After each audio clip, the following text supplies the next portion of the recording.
এই শহরের লোকেরা স্পাইডারম্যানকে দেখো, হিরো না, ইট বহন করছে, পেটের জন্য সব করতে হয়। এই শহরের লোকেরা স্পাইডারম্যানকে দেখো, পেটের জন্য সব করতে হয়, না হলে এখান থেকে বের হয়ে যাও। অনেক জোর তো কর। একদিন সব বদলে যাবে। ভাই, একটু পানি দেবেন? এই নোংরা শুট নিয়ে দোকানে ঢুকিস না, বাইরে গিয়ে দাঁড়া।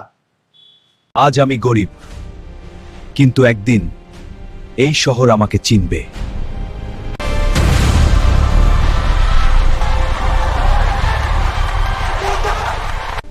আমি যাচ্ছি, যতক্ষণ কেউ ভেতরে আছে আমি থামবো না। দেখো, স্পাইডারম্যান ভেতরে গেছে, সে বাচ্চাটাকে বাঁচিয়েছে, সবাই বেঁচে গেছে। স্পাইডারম্যান আমাদের বাঁচিয়েছে। ওই গরিব হিরো। আমি ধনী নই, কিন্তু আমি হিরো, কারণ আমি স্পাইডারম্যান।